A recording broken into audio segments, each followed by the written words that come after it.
Good morning, everybody, and welcome to this in the morning, 15 minutes to change our lives. This share is sponsored by Nechama Dina Shusterman for health, simchas, nachas, and Moshiach now. Amen.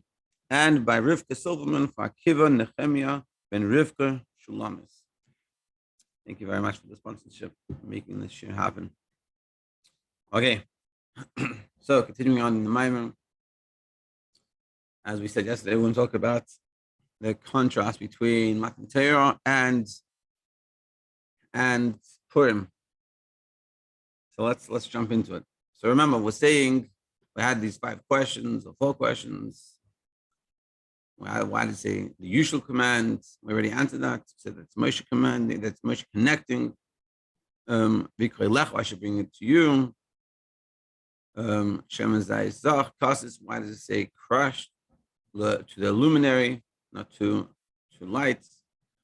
And also we said, why does it say Tamid? And then the next part says maamer boiker. So what's going on over here? All these questions. So we started explaining that Moshe's Rayam Hemna, that basically Moshe's job is to feed and sustain the Yidden with their munah.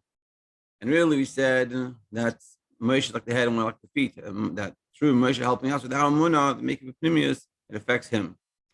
That's what we're talking, and that's what we had been talking about till now. Yeah, and not just Moshe, but the Moshe in every generation. Like Mordechai, which was the Moshe of his generation, like it says in the Medrash, that Moshe b'derei, that Mordechai b'derei, Moshe b'derei. And that's what we've been talking about so far. So now, we're coming, and so remember, we're basing this maamer, what we're learning is based off of maamer the Fidi Kuppah. So now we're going to analyze this a little bit and bring out some beautiful points. The first point we can take away already is that we are the feet of the Rebbe. And whatever we think the Rebbe can accomplish and should accomplish, we have to realize that it's all based off us. And our job is to learn the Chassidus, figure out how we can apply it, and apply it to ourselves. When we do that, we're being the feet of the Rebbe. Now, page Daled. In page 348 in this sefer. In the pasuk after the tzava, the explanation the pasuk that after the tzava, ba maamer comes in the figure of maamer behemshech mavur b'tzchos maamer in continuation of what it says in the beginning of the maamer. The Feish Kibbutz Yehudim Hasher Chilas. In explaining, it says in the Megillah that the Jewish people took upon themselves what they had begun to do. What does this mean? It means like this. By Matan Torah, we received the Torah, but the real completion of receiving the Torah was by the story of Purim. The Bizman, Matan Torah is Aschala. Matan Torah was when they began. In the time of the decree of Haman, we were pushed to the walls. Was the receiving. And this we talked about yesterday. We said we're going to talk about this. This is what we're talking about. So by Matan Torah, we received the Torah, but by Purim is when actually completed that receiving. Why? What's going on over here? Let's see. Like it says in the Pasuk, Kimum the Kibla Yehudim. It says in the Megillah, Kimu v'Kiblu. What does that mean? They received and they established and they accepted. What does it mean? Kimu Masha Kiblu. They established what they had already received. Because the Zeshek, this by Matan Torah, we all know the Yidden said we will do, and then we'll understand. We're in the program. That's what they said. But this that they were in the program was just a Kabbalah receiving. But in the time of Achashverosh, Kimu Masha Kiblu, then it became real. Essentially, what we're saying is they were not real in the time of the giving the Torah, but only when they had Purim, that's when it became real. Now we have to understand this. This is very weird. It's a weird thing to say. Why? Because the Matan Torah, how you saw Matan Torah, we were on the highest of level. We learned in the Sichon about Shavuos. They had worked themselves 49 days. They were on a very high madrega. And we're saying that even though they were on a very high madrega, it wasn't real. But yeah, that had a revelation of godliness on the highest of levels. Because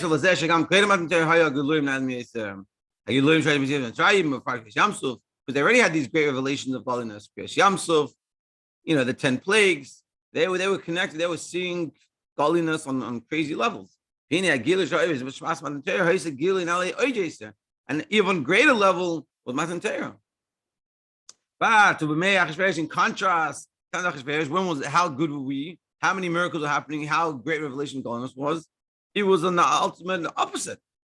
How you saw with Yerida. We were on a very low level. Besides the general concealment of Galus, the Chal Galus, who would do Dugmas Galus, and that every Galus is like the Galus Mitzrayim. That was, of course, very not good. The Galus Mitzrayim, just like by Galus Mitzrayim, it says, was so painful, the Galus of Mitzrayim, they couldn't even listen to Moshe because of the pain of the work and the hardship of the work.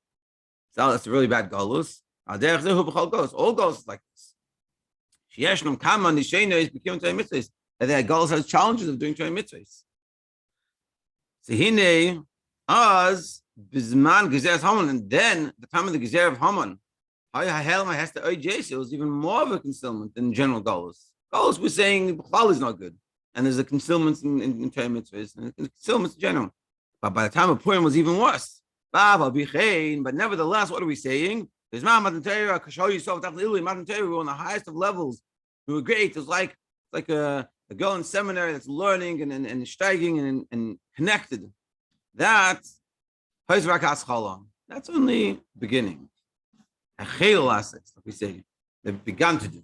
Whereas when when you're in Galus and you go back, and if you're Baal Tshuva and you go back home, and there's no kosher food in the house, and there's no kitchen, and you can't cook anything, you have to do all these things, and then you fall, and then you go back to your old ways, and you're not behaving as you should, and it could be that you go back, you're not even keeping Shabbos Chas Shalom, or you're going away and you're struggling. That's what we say. That's when you actually receive it. Why? Why is the lowest level what makes it so real versus the higher level makes it so not real? What's the answer? The Frierdiker explains. The answer is because it's Mesiras Nefesh. Besides the fact that Mesiras Nefesh not to go against Judaism, like I explained to her, Miriam, Dasam, Alter Rebbe gives his chiddush in the story of Purim that he says like this: that really one of the miracles of Purim was the fact that he says if the Yidden would have just given up on Yiddishkeit and said, you know what, I'm not going to be a Jew anymore, then nothing would have happened to them. The distraction that Achashverosh wanted and Haman wanted was on the Jewish people as being Jewish. If you stop being Jewish, you wouldn't have this issue. That's what Alter Rebbe says. And what happens? So we have to understand that the Jewish people at that time are not doing good. You go to a party that is celebrating the fact that the Yidden, that there was a prophecy that 70 years after the destruction of the Mikdash, the Yidden are going to return. And they thought it was already 70 years. And it's not happening. So we've done. We concluded the Jewish people. They start taking out the vessels of the Beis Hamikdash and start having a party with it and play, and everyone's there. And so the Yidden coming along, it's a disgrace. It's a disgrace, and they're giving in to all these things, and so bad. And that's when the decree happens. And what happens? They don't jump ship, but they go strong, and then they strengthen themselves. That's what we do. That's what that's what Alter Rebbe is saying. They said, you know what? Screw this. I'm not Jewish anymore. Done. They wouldn't have to worry about any issue. But none of them, the machshav didn't even come up in their mind. They didn't even think about this. Because the decree was only against the Jews. If you say, I'm not going to be Jewish, then you're free to go. But none of them did this. It didn't come up in anyone's mind such a thing. And what they do, they came back into the tshuva. And they pushed themselves and had Mesiras Nefesh on Torah mitzvahs. But to the extent they gathered multitudes of people and thousands of people together on Torah publicly. Like that was a big Mesiras Nefesh. You're basically identifying yourself as a Yid. And they realized what their way was, and that was a big Mesiras Nefesh. They say it was Mesiras Nefesh, and this aroused Mesiras Nefesh, which caused them to be able to do this. Mordechai Yehudi. This all really came back from Mordechai, which was the Moshe generation. And like we're seeing and we're talking about until now, like we're explaining that the job of the Moshe Rabbeinu, in that case Mordechai, in that case, say the Rebbe, or the previous generation, the Frierdiker Rebbe, their job is to strengthen that emunah, these people. And that's what Mordechai helped them do. That they realized he helped them realize their ways where they were wrong, and to work on this and transfer and to change themselves and to go the right path. Now we can understand what does it mean specifically in the time of the Gzeira of Haman by the Purim story is when they actually received the Torah. This is what it means that they took upon themselves that they received what they had already begun. Because by Matan Torah was Raka Aschala. It wasn't real. How do we know it's real? How do you know all the learning you did in seminary is real? Is when you go out of seminary. It's when you go out into the real world and you still stay as a from Jew. It was Matan Gezeres Haman, time of the decree of Haman, Pesach Kabbalah. That's when they really took it upon themselves. So when they had Mesiras Nefesh on doing Torah mitzvahs, in this alu, in this idea, they raised themselves up even higher. Even higher than what it was in time of Matan Torah. And that's why then is the Kabbalah. Because ultimately they're showing how real it is to them. And this is sort of ultimately we have to realize within ourselves that when we go in a good environment, whether you surround yourself in a good environment, it's nice and it's good. But how do you know it's real? How do you know it's real? Is when you're not in a good environment. And even though you might fall, like they did by the time of Mordechai, and they were in a bad situation. But when push comes to shove, and this is sort of why it's so important to connect to the Rebbe gives you the strength. When push comes to shove, you come back up, and you say, "I'm in the program," and that's what they did. The Kibbutz Yehudim, they accepted, and that's why it says Kibbutz Mashiach Kibbutz Kfar. Now let's tie this back into what we're saying in the maamer. The explanation we say in the pasuk that crashed to the luminary, and that through being crushed, nishbar v'nitke, like it says in the pasuk, broken and pressed. That helps you reach the luminary, which is this level of Mesiras Nefesh. So very interesting over here, because what we're saying is through in this story of Purim. On one hand, we're saying it's the Gezerah that caused them to do this. On the other hand, we're saying it's Mordechai. So what is it?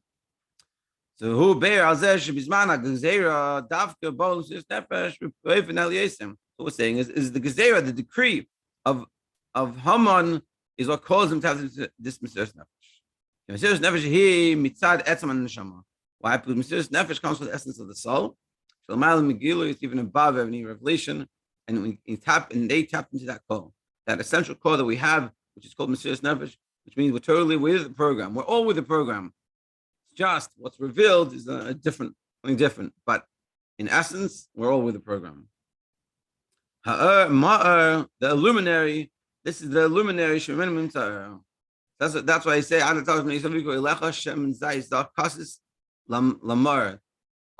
crushed olive oil for the luminary. Meaning for that essence of where everything is real, that Mesiras Nefesh level that we all have within us. And through being crushed, which is like what the pasuk is saying, through crush you reach the maamer. Reveal the essence of the neshama, which is the maamer. So that's what we're saying in the story of Purim. But what's the story with the Rebbe over here? What's the story with the Mordechai? But if you look at the Frierdiker's maamer, the order of the maamer. This concept of being crushed to the luminary, what we just said now and today, is coming after the fact that after what the Frierdiker explains about the Raim Hemna, the Moshe, their faithful shepherd, the Rebbe of the generation, the Mordechai. So it's mashma. So what comes out of that? So it's also coming to the Moshe. We need to understand this dynamic, because the Purim story, especially in the Frierdiker of his maamer, it sounds very much, it's the situation of being crushed causes them to have this Mesiras Nefesh to reach the Mar. But in the maamer, just before that, he talks about the right Mehemna, the Moshe Rabbeinu and every generation that he feeds and stains the Yidden with the Munah.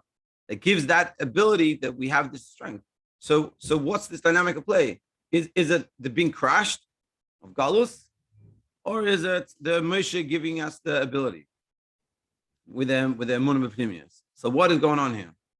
And for that answer, we're going to continue tomorrow explaining. So the question we're going to ask ourselves today for the lesson we can think about is how real is it by us, and how much is the connection of the Rebbe helping us, and how much our learning of the Rebbe giving our munah to be b'pnimius. Meaning, what's a munah b'pnimius? In simple, it means that when we learn something, it doesn't have to be when we learn something, but it means that we're able to recognize where we're holding and where we need to be holding, and we're able to recognize that and look at how we can take steps in that direction. That's essentially b'pnimius, and it's that avodah. And how do we do this? How do we get to that level? Those levels through learning chassidus to connect to the Rebbe. Watching Rebbe videos, going to the oil, learning chassidus, of course, for bringings, connecting with friends and mashpirim and things like this. And that's what we're meant to be doing. So the question we can ask ourselves is, how is that holding? And also, how does it contrast between me when I was in seminary and where I am now? And how do all these dynamics go together? To be continued tomorrow. Thank you very much for joining, and have a good day.